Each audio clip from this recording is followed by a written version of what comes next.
Daniel Reed adjusted the leather strap across his shoulder as he walked through the corridor of Brightness 7 Station. The ancient sword bounced gently against his hip with each step. Other cadets gave him curious looks, but he ignored them. He had learned to ignore stares during his first week at the Galactic Combat Academy. The weapons hall stretched 3 levels high, filled with racks of plasma rifles, sonic disruptors, and energy blades that hummed with contained power. Daniel counted at least 40 different species of cadets running through drills. Some practiced with handheld devices that generated protective barriers. Others fired training bolts at holographic targets that dodged and weaved. "Line up for equipment inspection," a deep voice boomed across the hall. Instructor Brath stood near the center platform. His reptilian scales caught the overhead lights, shifting between green and bronze. He was Saurine, a species known across the galaxy for producing some of the finest warriors. Brath had won 3 sector championships before becoming an instructor. Nobody questioned his methods. Daniel took his place in line between a tall Dravenite cadet and a small insectoid student named Lysa. She clicked her mandibles in what he had learned was a friendly greeting. He nodded back. Brath moved down the line slowly, examining each cadet's equipment with sharp yellow eyes. He praised the Dravenite's new plasma cutter. He spent several minutes discussing shield frequency optimization with a Carathian student. Everyone received at least a few words of technical advice. Then Brath reached Daniel. "What is that?" Brath pointed at the sword with one clawed finger. "Family heirloom, sir. Steel blade, carbon composition, traditional Earth design." Brath's eyes narrowed. "You brought a piece of metal to a modern combat academy?" "Yes, sir. The regulations permit cultural weapons if properly registered." Several cadets turned to watch. The Dravenite snickered. Even Lysa's antennae twitched with what might have been amusement. Brath reached out and tapped the sword's sheath. "This primitive metal stick is what humans consider a weapon. No wonder your species was so late to join galactic society. You were too busy hitting each other with sharpened metal." Laughter rippled through the nearby cadets. Daniel kept his face neutral. "Let me show you something," Brath said, walking to his equipment locker. He returned with a small plasma cutter, standard issue for dismantling damaged ship components. "This costs 40 credits at any spaceport. Watch." Brath activated the tool. A thin beam of superheated plasma extended from the tip. He gestured for Daniel to draw his sword. Daniel hesitated, then complied. The blade gleamed under the lights, showing fine craftsmanship despite its age. Brath brought the plasma cutter within inches of the blade. "This beam cuts through steel in 3 seconds. Your decorative junk would melt like ice in the sun." He deactivated the cutter. "But I won't waste Academy resources destroying your toy. Just understand that in real combat this thing is worthless. Modern warfare has moved beyond barbaric metal weapons." "Permission to demonstrate its value, sir?" "Denied. We're not here to entertain primitive nostalgia." Brath handed the sword back. "Put it away and get proper training equipment from the armory. If you want to survive in this galaxy, you need to abandon your barbaric past." Daniel sheathed the blade without comment. The lesson continued with simulated combat drills. Cadets paired off using Academy-issued equipment. Daniel drew a training blaster and basic shield generator. His opponent was a Dravenite named Gref, easily twice his size with natural armor plating across his shoulders and back. "Begin," Brath commanded from his observation platform. Gref charged immediately, using his species' preferred tactic of overwhelming force. Daniel sidestepped and fired 3 training bolts that splashed harmlessly against Gref's armor. The Dravenite's return fire caught Daniel's shield at an angle, draining half its power in one hit. Daniel tried to create distance, but Gref's longer legs closed gaps quickly. Another blast knocked Daniel's shield offline entirely. A final shot tagged Daniel's chestplate, triggering the impact sensor. "Eliminated," the computer voice announced. "There," Brath said, his voice carrying across the hall. "That is what happens when you face superior tactics and equipment." Cadet Reed lasted 18 seconds. Adequate performance for a human, but barely acceptable for this academy. He looked directly at Daniel. "Imagine how quickly you would have fallen if you brought your little sword to that fight." More laughter. Daniel removed his helmet and returned the training gear to its rack. That evening, he sat alone in the observation deck. The viewport showed endless stars and distant nebulae. He cleaned his grandfather's sword with a soft cloth, checking for any damage to the blade. "Why do you keep that thing?" Owen Park dropped into the seat beside him. The other human cadet carried 2 drink pouches and offered one to Daniel. It belonged to my grandfather. He was a soldier on Earth before the first contact.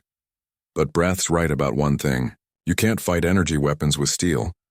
Daniel held the blade up to the light, examining the edge. My grandfather used to say that understanding old ways helps you appreciate new ones. Every weapon teaches different lessons. Speed, distance, timing, balance. Those lessons don't become obsolete just because the technology changes. Tell that to Brath.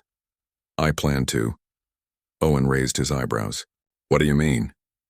The Academy Championship tournament starts in 2 weeks. I'm going to enter using the primitive weapons exemption. You're insane. Nobody wins tournaments with pre-spaceflight equipment. Then I'll be the first. Daniel slid the sword back into its sheath. Brath thinks my sword is a joke. I need to show him that human methods have value even here among advanced civilizations. Owen studied his friend's face for a long moment. You really think you can do this? I don't know, but I have to try. Daniel stood and slung the sword across his back. If humans are going to earn respect out here, we need to prove we're more than primitive newcomers. We adapt, we learn, and we don't abandon what works just because someone mocks it. The next morning, Daniel submitted his tournament registration. He listed his primary weapon as an Earth pattern sword, manufactured circa 2087, no technological enhancements. The form required 3 confirmations and a liability waiver. By noon, everyone at the academy knew. Brath summoned him to his office before the day's training session. The instructor's workspace was filled with awards, combat footage displays, and shelves of weapons from various campaigns. I saw your tournament registration. Brath leaned back in his chair. You're going to humiliate yourself and embarrass humanity in front of the entire academy. That's my risk to take, sir. Is it? When you fail spectacularly, it reflects on this institution. It reinforces every stereotype about humans being too stubborn to recognize their own limitations. Brath stood and walked to his window. I'm trying to help you, Reed. Withdraw your registration. Train properly. Maybe in a few years after you've mastered modern combat you can compete. No, sir. Brath turned, his scales darkening with irritation. No? I'm competing in 2 weeks with the sword. If I fail, I fail. But I won't quit before I try. Silence stretched between them. Finally, Brath's mouth curved into something that might have been a smile on a human face. On a saurine, it looked predatory. Very well. Let's make this interesting. Tomorrow you and I will have a practice bout in the main arena. If you can land a single strike on me, I'll personally train you for the tournament. If you can't, you withdraw your registration immediately. Daniel's stomach tightened, but he kept his voice steady. Agreed. Excellent. Tomorrow at noon. Bring your little sword. The whole academy will watch you learn what real skill looks like. Daniel left the office knowing he had just walked into a trap. Brath was a decorated combat veteran with decades of experience.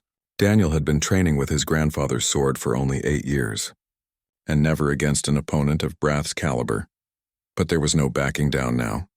Tomorrow would prove whether his confidence was courage or foolishness. News traveled fast through the academy. By breakfast, every cadet knew about the practice bout. By mid-morning, students were placing bets on how quickly Brath would defeat the human with the ancient sword. Most predicted under 30 seconds. Daniel stretched in his quarters, working through basic forms his grandfather had taught him. Each movement focused on economy and precision. His grandfather's voice echoed in his memory. Never waste motion. Every move should have purpose. Owen knocked and entered without waiting. The arena is packed. Standing room only. Some instructors are even bringing their advanced classes to watch. Great. Daniel rolled his shoulders, feeling tension in his muscles. You don't have to do this. Brath is setting you up for public humiliation. Just withdraw and compete anyway. He can't actually stop you. If I back down now, every word he said about humans being primitive and stubborn becomes true. I need to face him. He's going to destroy you. Daniel picked up his sword and checked the blade one final time. Probably. But I only need to land one strike. Just one. They walked together through corridors filled with cadets heading the same direction. Some offered encouraging nods. Others smirked or made jokes just loud enough to hear. Daniel ignored both reactions. The main arena could hold 2,000 spectators around a circular combat floor. Today it looked completely full. Cadets packed the lower tiers while instructors occupied the elevated observation boxes. Daniel spotted at least 6 species he couldn't identify. Brath waited in the arena center, holding a training staff made from reinforced polymer. It was 3 meters long, capable of delivering stun charges through contact. He wore light armor and looked completely relaxed. Daniel descended the steps to the arena floor. The crowd's noise faded to murmurs as he approached. He wore no armor, just his standard training uniform and the sword across his back. "Cadet Reed." Brath's voice boomed through the sound system. "You agreed to land one strike against me. If you succeed, I train you personally for the tournament. If you fail, you withdraw your registration. The entire academy stands witness to this agreement." "I understand, sir. The bout ends when you land a strike. I land 3 strikes or 5 minutes expire. No permanent injury permitted. Agreed?" "Agreed." Brath gestured to opposite sides of the arena. They took their positions 30 meters apart. An automated referee system activated, projecting a countdown in the air between them. 3, 2, 1. Begin. Brath moved forward with confidence, staff held in a middle guard position. He showed no urgency. Why should he? He had fought in actual wars while Daniel was still in school. Daniel drew his sword slowly, keeping the blade low. He circled to his right, watching how Brath adjusted his stance. The Saurine's reach advantage was significant.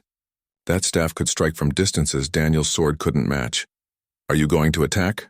Brath called out. "Or just dance around hoping I'll make a mistake?" Some cadets laughed. Daniel ignored them and continued circling. He needed information. How did Brath move? Where did he place his weight? What patterns did he favor? Brath's patience expired. He lunged forward with a fast thrust aimed at Daniel's chest. Daniel sidestepped and the staff whistled past. Brath immediately spun the weapon, sweeping low. Daniel jumped and felt the staff pass beneath his feet. The exchange happened in seconds. When it ended, they were separated again. Brath looked mildly interested now instead of bored. "Better reflexes than I expected. But defense alone won't land a strike." Daniel said nothing. Words were wasted energy. Brath attacked again, this time with a series of rapid strikes that forced Daniel backward. The staff moved in complex patterns, high, then low, thrust, then sweep. Daniel blocked twice, evaded 3 times, but each defense gave ground. "Do you see?" Brath announced to the watching crowd while maintaining his assault. This is what happens when primitive weapons face modern technique. The human has no answer for superior reach and training. Daniel's heel touched the arena boundary marker. Nowhere left to retreat. Brath recognized this and shifted his attack pattern, preparing to overwhelm with pure pressure. The staff came in high, aimed at Daniel's head. Daniel dropped low instead of blocking. Feeling the weapon pass above, he lunged forward inside Brath's guard, where the long staff became unwieldy. For one heartbeat, Daniel was too close for Brath to effectively strike. The sword's flat blade tapped against Brath's shoulder armor with a clear metallic sound. Contact. The arena fell silent. Daniel stepped back immediately, lowering his sword. The referee system registered the touch with a soft chime. "Valid strike," the computer voice confirmed. Bout concluded. Brath stood perfectly still, his yellow eyes locked on Daniel. His expression was unreadable. Around them, the crowd erupted in shocked conversation. "That was luck," Brath said, his voice cold. "Pure luck. You exploited a momentary opening that won't exist in actual combat." "Perhaps," Daniel replied evenly. "But by your own rules, I landed a strike. You agreed to train me if I succeeded." Brath's scales darkened further. His claws flexed around the training staff. For a moment, Daniel thought the instructor might refuse to honor the agreement. Then Brath threw the staff aside. It clattered against the arena floor. "Fine. You earned your chance through trickery, but I'll keep my word. Training begins tomorrow at dawn. Don't be late." He walked past Daniel without another glance and left the arena through the instructor's exit. The crowd buzzed with energy as cadets debated what they had witnessed. Lissa reached Daniel first, her antennae waving excitedly. "That was incredible. How did you know he would overextend on that attack?" "I didn't. I just noticed he gets aggressive when opponents retreat to boundaries. He sees it as weakness and presses harder." Owen clapped Daniel on the shoulder. "You actually did it. You landed a hit on Brath. I got lucky with timing. He wasn't wrong about that. Lucky or not, you're in the tournament now with instructor backing." Owen grinned. "Though I suspect Brath's training might be worse than fighting in the actual matches." Other cadets approached with questions and congratulations. Some who had mocked Daniel's sword earlier now looked at it with renewed interest. A few asked about Earth combat styles and whether humans learned different fighting philosophies than galactic standard methods. Daniel answered politely but kept responses brief. He was exhausted from the bout's intensity, even though it lasted less than 3 minutes. Later that evening, Daniel researched tournament rules and past champions. The competition consisted of 3 stages spread over 5 days. First came individual combat matches in a bracket system. Winners advanced to tactical scenario challenges where cadets faced simulated combat situations. Finally, the top 8 competed in a survival challenge with unknown parameters. Previous primitive weapon users rarely made it past the first stage. Most lost in their opening match against opponents with energy shields and ranged weapons. The record for a sword user was reaching round 3 before elimination. Daniel noted the Carathian named Davin had won the last 2 tournaments. He fought with electrified gauntlets that could generate protective fields. His species had military traditions going back thousands of years. The footage showed Davin's technical precision and aggressive style. Owen sent a message at midnight. Check the tournament bracket. You drew a Vorlax for round 1. Big, strong, lots of armor, but slow. You might have a chance. Daniel studied footage of Vorlax fighting styles until his eyes burned from screen fatigue. They relied on overwhelming physical power and durability. Most opponents tried to match strength against strength and lost. A sword would bounce off their armored hides without causing damage. But armor had joints. Everywhere plates met, there were gaps. Small targets, but vulnerable if you could reach them with precision. His tablet chimed with a new message. Sender unknown. Training Bay 7 is empty between midnight and dawn. No security monitors due to maintenance. Practice freely. Daniel stared at the message. Someone was helping him, but who and why? He grabbed his sword and headed for Training Bay 7. If someone offered him extra practice time without Brath's interference, he would use it.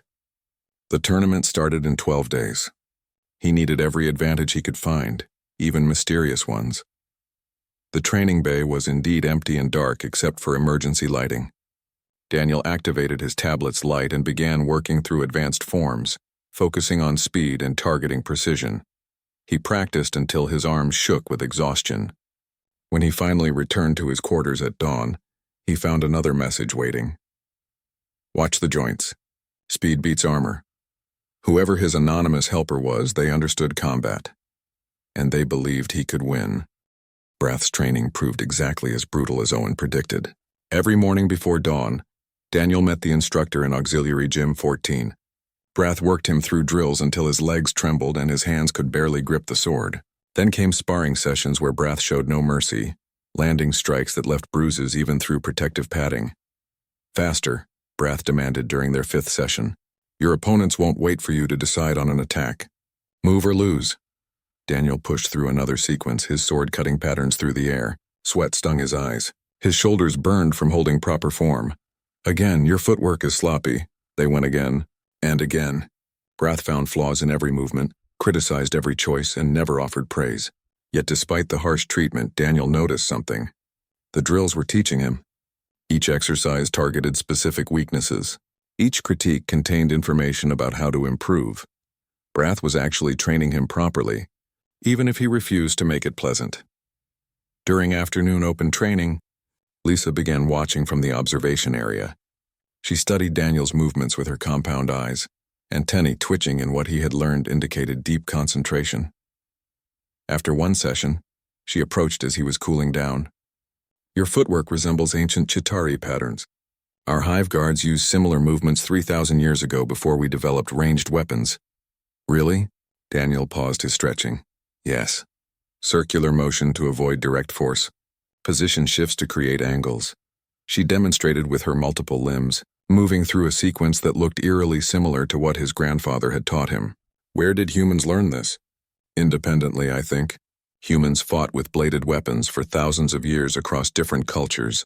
Maybe some principles are universal. Lissa clicked her mandibles thoughtfully. May I train with you? My species is naturally quick, which might help you practice against faster opponents. I'd appreciate that. They began sparring together each afternoon. Lisa moved with incredible speed, her forearms creating complex attack patterns. Daniel struggled initially to track all her limbs simultaneously. But gradually he learned to read her body position rather than watching individual strikes. Where her center mass moved revealed her true intention. Owen contributed differently. He compiled data on tournament competitors, building profiles of their fighting styles, preferred techniques, and tactical patterns. He shared these files with Daniel each evening. Gref the Vorlax won his first 3 academy tournaments in his home system before coming here, Owen explained, highlighting footage. He uses a plasma mace and relies on his natural armor to absorb hits while he closes distance. Most opponents panic and make mistakes. How do I avoid that? Don't try to hurt him where he's strong. Look for patterns in how he moves. Everyone has tells. Daniel studied the footage until he could predict Gref's movements before they happened. The Vorlax fighter always dropped his left shoulder slightly before a big swing. His footwork became predictable in the 3rd minute of matches when fatigue started affecting his massive frame. Other cadets began leaving helpful items in Daniel's locker. Extra protein rations for muscle recovery, updated arena layouts showing terrain features, a better sword maintenance kit than his basic one. Nobody claimed credit, but the support was real. Not everyone approved. A group of senior cadets cornered Daniel in a supply corridor one evening. "You're making us all look bad," their leader said. He was a tall Fenari with sharp features. "Brath is obsessed with proving you wrong. He's neglecting his regular classes because he spends all his time trying to break you. That's not my fault, isn't it? You could have just used normal weapons like everyone else. Instead, you had to make it about your primitive human pride." Lisa appeared from a side passage, followed by 3 other cadets Daniel recognized from open training. "Is there a problem here?" The Fenari glanced at Lisa's group, calculated odds, and backed down. "No problem. Just friendly advice." After they left, Lisa walked with Daniel back to his quarters. "Some people fear change. Your success challenges their certainty about how things should work. I'm not trying to change anything. I just want to prove the sword has value, which is itself a change. For decades, the Academy has taught that modern weapons made old methods obsolete. If you win matches with steel, that certainty crumbles." Daniel had not considered his personal goal might have larger implications. 5 days before the tournament, Brath called him to his office. Daniel entered expecting another lecture. Instead, the instructor looked tired. "Sit." Daniel sat, keeping his sword across his lap. Brath tapped his desk screen, pulling up tournament brackets. "I've trained you as promised. You're better than when you started. But I need you to understand reality. Gref outweighs you by 80 kilos. His armor will deflect most sword strikes. His reach advantage is significant. I know.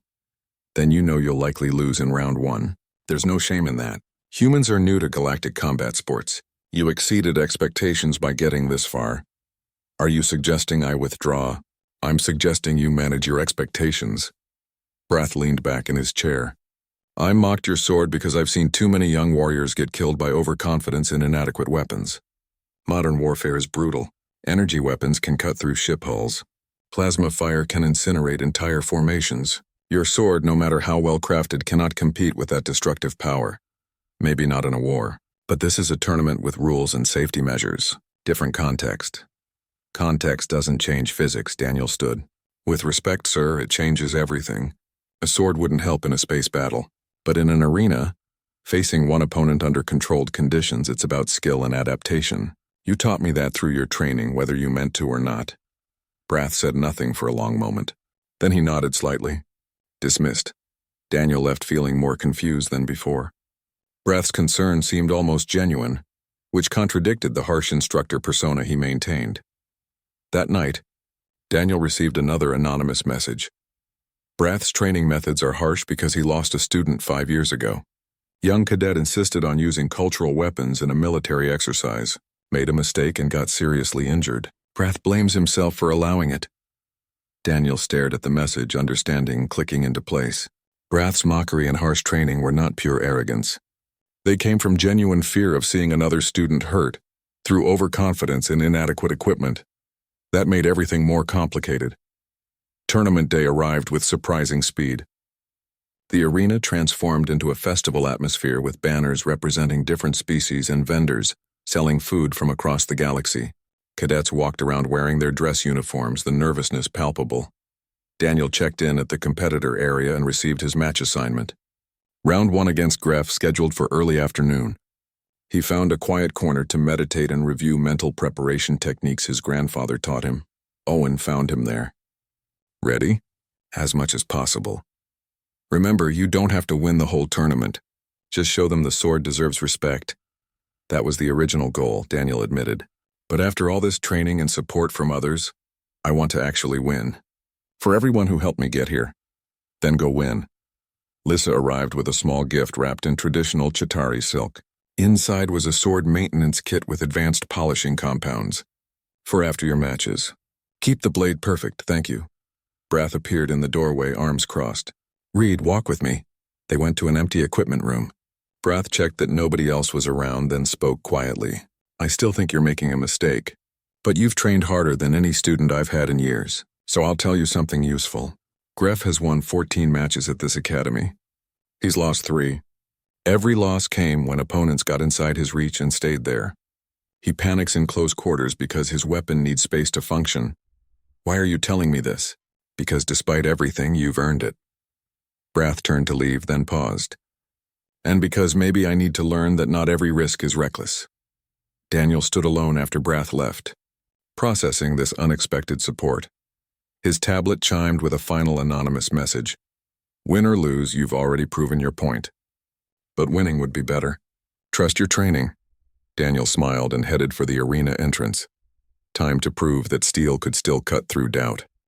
The arena floor gleamed under bright lights designed to eliminate shadows and hiding spots. Daniel stepped through the competitor entrance to mixed reactions from the crowd. Some cadets cheered. Others remained silent, waiting to see if the human with the ancient sword would embarrass himself. Gref entered from the opposite side, each footstep making the floor vibrate slightly. He stood over 2 meters tall with gray-brown skin that looked more like stone than flesh. Natural armor plates covered his shoulders, chest, and back. His weapon was a plasma mace that crackled with contained energy. The referee, a holographic projection managed by the arena's computer system, materialized between them. It explained the rules in a neutral voice. First, to score 3 touches or force an opponent out of bounds wins. Lethal techniques prohibited. Medical teams on standby? Competitors understood and agreed. Gref saluted by striking his mace against his chest plate, creating a dull boom. Daniel bowed slightly, his grandfather's teaching about respecting opponents. Begin. Gref advanced immediately, confident and steady. His species evolved on a high-gravity world, making them naturally stronger than most galactic races. His strategy was obvious. Use superior power to overwhelm before Daniel's speed could create opportunities. Daniel circled right, keeping distance between them. He needed to observe how Gref moved, where his weight shifted, how quickly he could change direction. Information gathered now would matter later. The first exchange happened when Gref closed within his mace's range. He swung in a horizontal arc meant to force Daniel backward or score an easy touch. Daniel ducked beneath the weapon's path and rolled left, coming up outside Gref's immediate reach. Gref turned faster than expected and swung again, this time vertically. Daniel sidestepped. The mace struck the arena floor, sending up sparks. Gref's follow-up was a sweeping blow at knee height.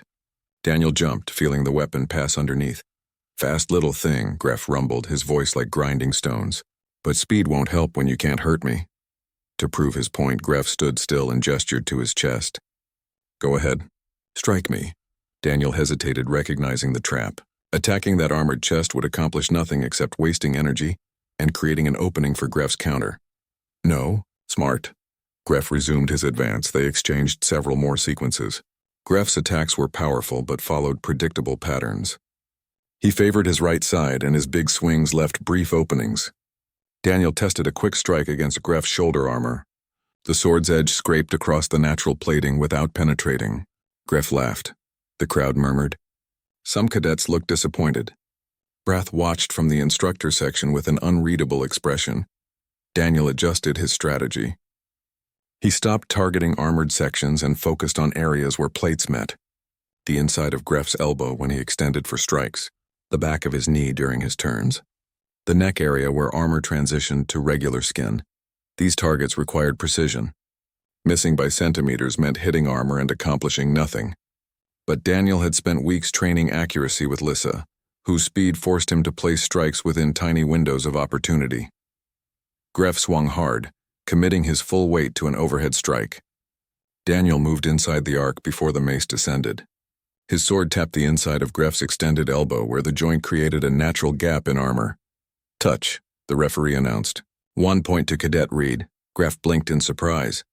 That strike had not hurt him, but tournament rules counted any valid touch. He looked at his elbow, then at Daniel with new respect. Lucky hit. Maybe, Daniel said, catching his breath. Gref became more careful, keeping his attacks tighter and protecting his joints. But protecting gaps meant limiting his movement, which reduced his reach advantage. He tried to corner Daniel against the boundary, using his size to control space. Daniel let himself be pushed toward the edge, waiting. Gref raised his mace for what should have been a finishing strike. In that moment, his rear leg straightened, exposing the back of his knee. Daniel dropped low and swept his blade across the gap behind Gref's knee joint. Not hard enough to injure, just enough for sensors to register contact. Touch, 2 points to Cadet Reed. The crowd erupted in surprised shouts. Gref spun around, confused about how Daniel had tagged him from such an awkward angle. What kind of fighting is this? Gref asked, no longer amused. Practical, Daniel replied. Gref changed tactics completely. Instead of powerful swings, he used shorter jabs with his mace, keeping his limbs close to his body. This was harder to counter. Daniel circled, looking for openings that no longer appeared. They moved around each other for nearly a minute without significant exchanges. Gref was learning, adapting his style. Daniel recognized he needed to create an opportunity rather than wait for one. He feinted left, then right, then lunged forward as if committing to a direct attack on Gref's protected center. Gref raised his mace to block and counter. At the last instant, Daniel shifted his weight and redirected his sword toward Gref's exposed neck gap. The blade stopped a centimeter from touching. Gref had twisted desperately and caught Daniel's wrist with his free hand. They froze in a stalemate, neither able to score. Then Gref grinned. "You're better than I thought, human. But I'm stronger." He began forcing Daniel's sword arm backward through pure strength. Daniel knew he could not win this contest. Instead, he used his free hand to tap the flat of his blade, making it vibrate. The motion surprised Gref enough to loosen his grip slightly. Daniel twisted free and tapped his sword against Gref's chest plate. Not a valid scoring area, but it made Gref step back defensively. In that step, his heel crossed the boundary line by inches. Out of bounds. Matched to Cadet Reed, the arena exploded with noise. Gref looked at his foot, then at the boundary marker, then at Daniel. Slowly, his expression changed from shock to something like appreciation. "You won by making me forget where I was, standing. I won because you're a good fighter who takes opponents seriously once they prove themselves," Daniel said. "Thank you for a proper match." Gref clasped Daniel's shoulder with one massive hand, careful not to crush bones. "Train with me sometime. I want to learn how you move like water." As Daniel left the arena floor, he passed Brath on the way to the prep area. The instructor said nothing but gave a slight nod. Coming from Brath, it felt like high praise. Owen practically tackled Daniel in the recovery area. "You did it. You actually won. First round only. There's a long way to go." But inside, Daniel felt hope growing. He had proven the sword could work in actual competition. Now he needed to prove it could keep working. The tournament bracket showed his next opponent, a Fenari named Kellen who fought with twin energy daggers. Fast, aggressive, and angry about Daniel's presence in the competition, this would be much harder than Gref. Lisa found him reviewing footage of Kellen's previous matches. "He's very quick, but he has a pattern." Every combination ends the same way. If you can survive his initial rush, you can predict his finish. How did you notice that? I watch many fights. Details matter, she clicked her mandibles. Also, I might have analyzed every tournament competitor's fighting patterns for the past 2 years. Daniel laughed, his first genuine laugh in days. "Remind me to never fight you seriously." "You couldn't beat me seriously," she said with what might have been affection. "But you could make me work for it." That night, Daniel's anonymous helper sent one more message. "Kellen fears patient fighters. He wants quick victories to impress judges. Make him wait and he'll make mistakes." Daniel fell asleep planning how to frustrate a fighter who lived for speed. 3 days and 5 victories later, Daniel stood at the edge of disbelief. His path through the tournament had been brutal but successful. Kellen the Fenari fell to patient defense that frustrated his aggressive style. A Saurine spearfighter lost when Daniel closed distance and made the long weapon ineffective. Each match taught him something new about alien combat philosophy and his own capabilities. The semi-final against Lysa had been the hardest emotionally. They knew each other's styles intimately from training together. The match became a conversation and movement, each testing what the other had learned. In the final exchange, Daniel used a Chitauri defensive pattern Lysa herself had taught him, adapted for sword work. He won by the smallest margin the judges could measure. Lysa bowed deeply after the match, mandibles clicking in approval. You honor what I taught you by using it better than I do. Now Daniel faced the championship round. The arena had been transformed with additional seating to accommodate the massive crowd. Live feeds broadcast to ships throughout the sector. What started as a curiosity about the human with the old sword had become the Academy's most watched tournament in 20 years. His opponent was Davin, a Carathian who had won the last 2 championships. Davin's species produced warriors as naturally as others produced scholars. He wore electrified gauntlets that could generate protective fields and deliver stunning strikes through contact. 300 years of Carathian military tradition stood behind every movement he made. The referee explained championship rules. The arena floor could transform terrain during the match, creating obstacles, elevation changes, and environmental challenges. Adaptability mattered as much as skill. Davin performed his traditional salute, fists together with electricity crackling between his gauntlets. His expression was respectful but confident. Daniel returned the gesture with a bow. I've studied your matches, Davin said while they waited for the start signal. You fight like no human in our database. Where did you learn to move like that? My grandfather taught me basic forms. Everything else came from training with people here. Brath's drills, Lysa's speed work, Owen's tactical analysis. Every opponent who faced me seriously. Interesting answer. Most fighters claim personal genius. Davin settled into his ready stance. Let's see if collaboration beats tradition. Begin.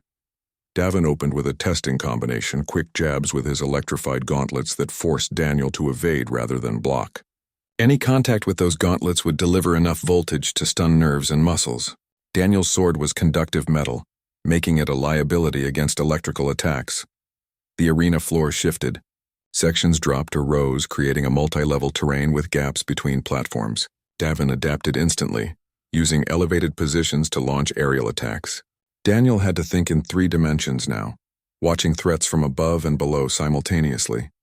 They exchanged attacks across shifting terrain for 2 minutes. Daniel could not find an opening. Davin's defense was perfect, his gauntlets creating protective fields that deflected sword strikes while threatening electrical counters. You're good, Davin called across a gap between platforms. But I've trained my whole life for this. My family has produced champions for 12 generations. How can improvised techniques compete with centuries of refinement? Daniel didn't answer with words. He dropped to a lower platform and waited. Davin pursued, confident in his advantage. The terrain shifted again. Platforms rotated, creating new configurations. Daniel used the chaos to reposition, getting closer to Davin's elevation. They met on a medium-height platform with limited space. Close quarters changed everything. Davin's gauntlets needed room to generate full power. Daniel's sword worked best at this range. They circled each other carefully, each looking for the critical opening. Davin threw his signature combination. Left gauntlet feint, right gauntlet strike, electrical burst to stun, then left gauntlet finishing blow. Daniel had watched footage of this sequence destroying opponents in every previous tournament. The pattern happened exactly as Owen's analysis predicted. Davin committed to the electrical burst, both gauntlets together generating maximum stunning effect. For a fraction of a second, his left side opened while energy focused forward. Daniel moved on pure trained instinct, sliding inside Davin's reach beneath the electrical field. His sword found the gap. The blade stopped a centimeter from Davin's throat. Killing stroke. Match ended. The arena went completely silent, then erupted into chaos. Daniel stepped back immediately and lowered his sword. Davin stood frozen, processing his defeat. Then slowly he smiled and removed his gauntlets. I never saw that coming, Davin said, offering his hand. You fought with complete adaptation. Every match was different, every strategy unique. That's not improvisation, that's mastery. They shook hands while the crowd roared. Brath stood in the instructor section, his expression unreadable but his scales showing colors Daniel had never seen before. Pride, maybe? The award ceremony followed immediately. The Academy Commandant, A dignified, methodical Grath named Dr. Hennish presented Daniel with the championship medal. His speech mentioned the value of diverse combat traditions and keeping minds open to different approaches. Daniel accepted with a simple bow, the sword still across his back where it belonged. Afterward came the chaos of celebration. Owen hugged him hard enough to bruise ribs. Lisa presented him with a traditional Chitari victory blessing. Even Gref appeared to congratulate him, joking that next year he would learn to watch his footwork. But one person remained notably absent. Daniel found Brath in the equipment storage room, standing alone among racks of training weapons. The instructor held Daniel's damaged practice sheath, the one someone had sliced before the tournament began. "I cut this," Brath said without turning around. "I wanted to rattle you before your first match. Make you doubt yourself, I know. How?" Owen checked security footage. "Also, you were the only one who seemed desperate enough to try sabotage." Brath set the sheath down carefully. "I was wrong about you. About your sword. About human combat methods having value." He turned, meeting Daniel's eyes. "I've built my reputation on teaching modern warfare superiority. You just proved that reputation was built on incomplete understanding. You're one of the best instructors here," Daniel said. "Your training made me better. Hard, yes. Sometimes cruel, but effective. I didn't train you to win. I trained you to fail safely so you wouldn't get seriously hurt. I know that too, but you taught me anyway and your teaching worked." Brath studied Daniel for a long moment. "What will you do now?" "Dr. Hennish is offering you an assistant instructor position. Will you accept?" "I don't know yet. First, I need to do something else." Daniel retrieved the damaged sheath and the practice shield Brath had used during their first bout. He asked Owen to help him pull the shield from storage.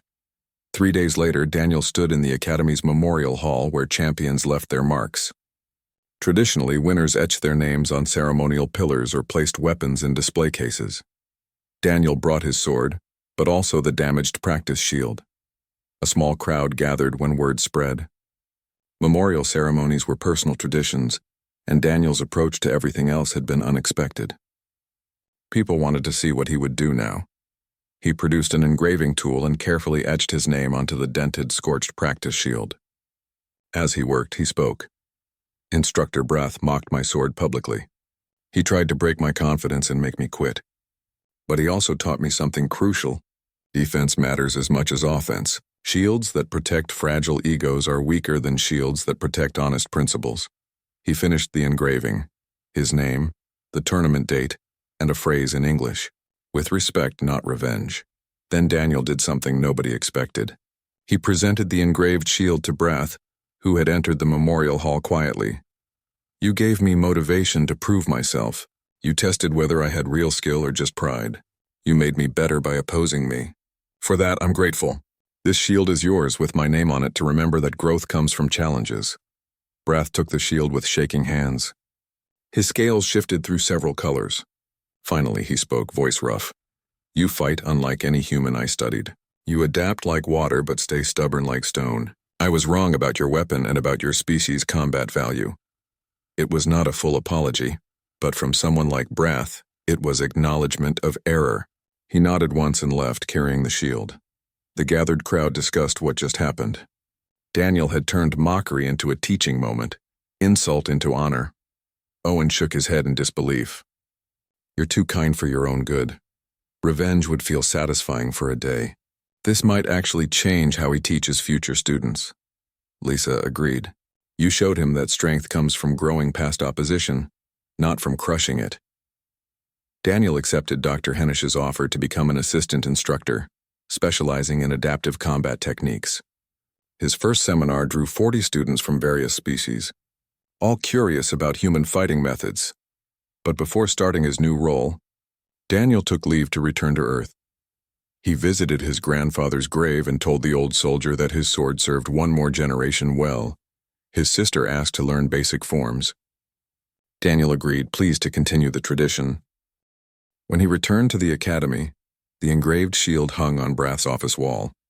Daniel noticed it during a meeting about curriculum updates. Brath caught him looking. "It reminds me," Brath said quietly, "that assumptions can be wrong, and that sometimes the best teachers are the students who challenge us." Daniel smiled and said nothing. His sword rested in its new sheath, scratched from combat but unbroken. A tool that proved its worth not through superiority, but through adaptability and the skill of whoever wielded it. Across the galaxy, humans and aliens continued learning from each other, sometimes through cooperation, sometimes through competition, always through the courage to face challenges without abandoning core identity. One sword made a difference. One name, etched on a shield, reminded everyone. True strength protects, it does not dominate. 6 months passed since the championship. The academy buzzed with new energy, as students explored combat methods beyond standard curriculum. Daniel's seminars expanded from weekly sessions to a full program studying adaptive fighting techniques across different species and weapon types. The change went deeper than additional classes. Instructors began reconsidering assumptions about obsolete versus effective. Several admitted they had dismissed cultural weapons without proper analysis. The combat department now maintained a collection of traditional arms from 20 different civilizations for study and practice. Daniel stood in Training Bay 7, watching 12 students work through drills combining multiple fighting philosophies. A Dravenite practiced sword forms while a Chitauri demonstrated how those same movements translated to different body structures. A Saurine asked questions about reach disadvantage compensation. Lissa assisted with the technical demonstrations. She had graduated top of her class and accepted a position as junior tactical instructor. Her natural speed and analytical mind made her excellent at breaking down complex movements into teachable components. "Your grandfather would be proud," Owen said, joining Daniel at the observation rail. He had taken a position in the Academy's research division, studying combat efficiency across species. His sword is teaching people across the galaxy now. He'd probably laugh at all the attention. He was a practical man who believed in doing good work without needing recognition. "You're more like him than you realize." Brath entered the training bay, which made several students straighten nervously. His reputation for harsh standards had not softened, though his teaching methods had become more nuanced. He carried the engraved shield Daniel had given him 6 months ago. "Cadet Reed," Brath said formally, though Daniel's rank had advanced. "A moment, please." They walked to an empty conference room. Brath set the shield on the table between them. "I've been thinking about this shield for half a year. At first I was angry. You had embarrassed me publicly, then made it permanent by engraving your name on my failure."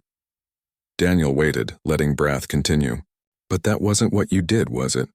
You engraved your name on something that endured, not something that attacked. You chose to mark defense instead of offense." Brath tapped the shield with one claw. "It took me months to understand the difference. I'm glad you kept it. I had no choice. Throwing it away would prove I learned nothing." Brath's scales shifted to colors indicating contemplation. "I wanted to discuss something. Dr. Hennish is creating a new program studying pre-spaceflight combat traditions from all member species. He asked me to co-lead it. That's perfect for you. Your technical knowledge is exceptional." "Yes, but I need a co-instructor who understands what I didn't. That adaptation and respect matter as much as technique." Brath looked directly at Daniel. "He suggested you." Daniel had not expected this. Working closely with Brath would be challenging. The instructor had changed, but old tensions remained beneath the surface. "Why would you want me as co-instructor?" "Our methods are very different." "Exactly why it would work. I teach structure, precision, and technical excellence. You teach adaptation, cross-cultural synthesis, and practical application. Students need both." Brath stood and picked up the shield. "Also, you earned the right through actions. You proved that respecting old wisdom doesn't mean rejecting progress." "I'll need to think about it." "Fair enough.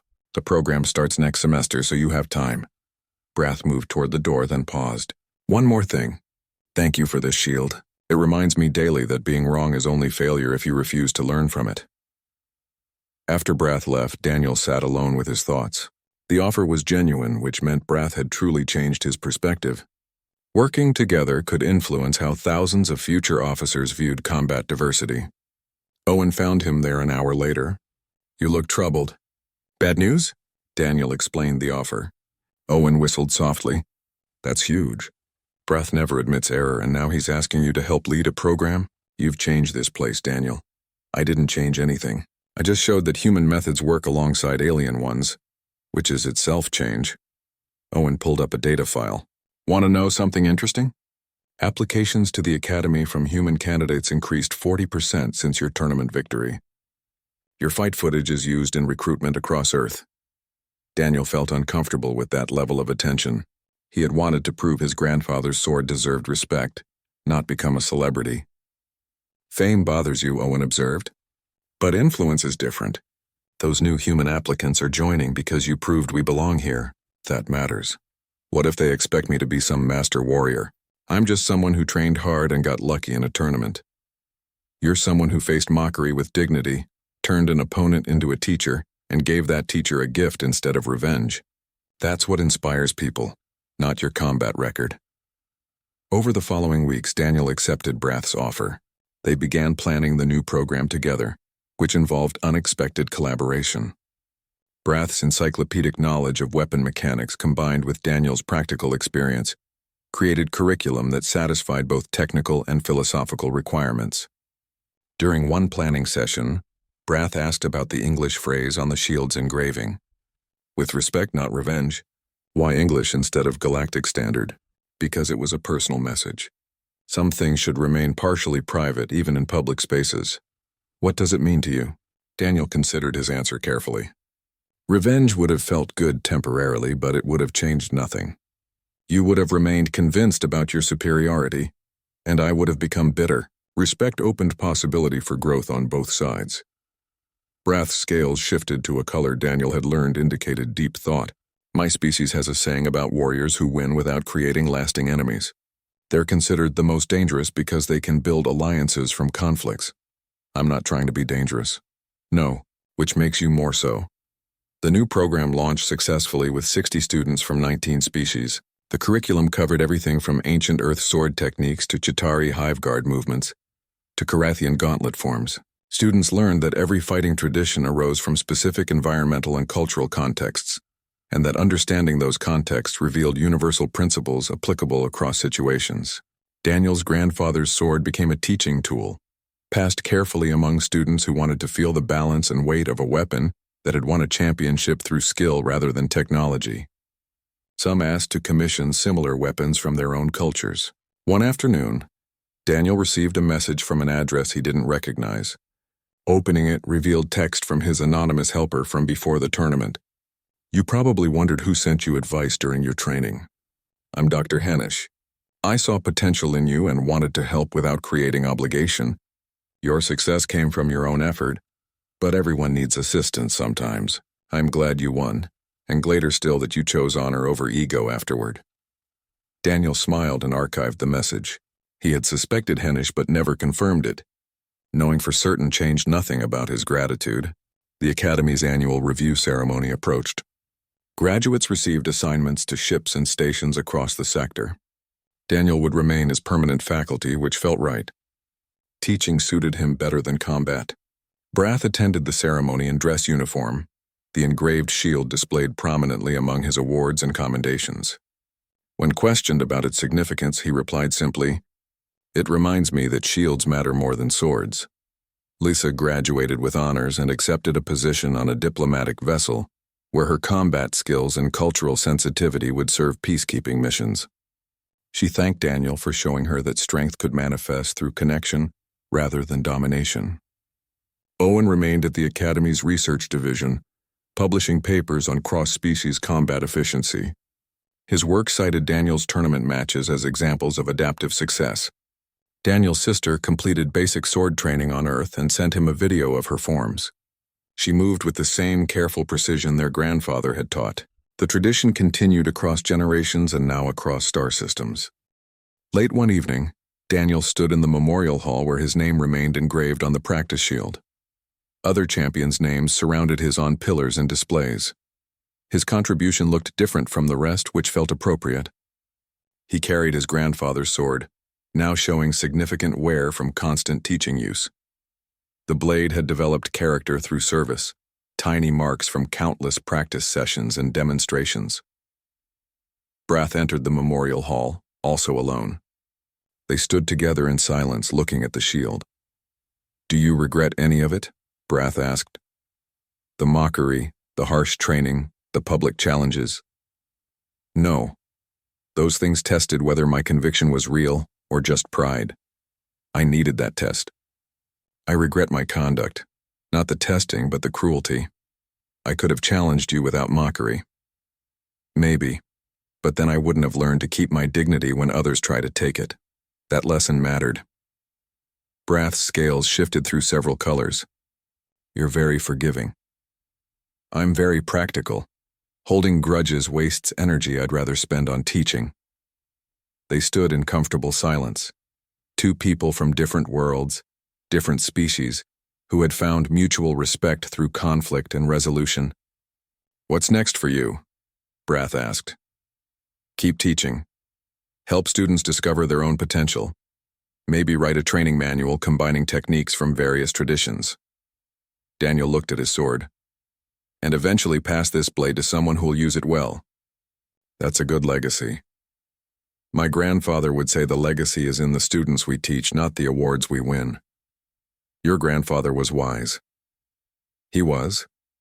I try to honor that wisdom every day. Brath nodded and left Daniel alone with his thoughts.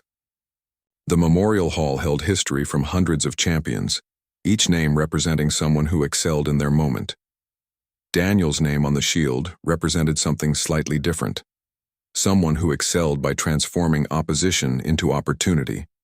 His sword had proven its worth not through superiority but through adaptability. He had proven his own worth not through domination, but through dignity. Across the galaxy, humans and aliens continued learning from each other.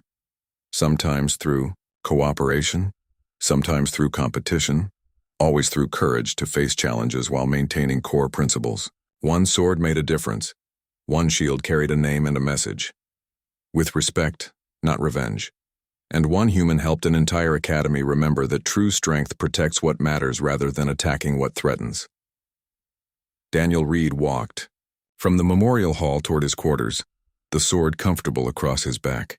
Tomorrow would bring new students, new challenges, and new opportunities to teach that wisdom comes in many forms. His grandfather would be proud. More importantly, Daniel was proud of himself for honoring the legacy properly.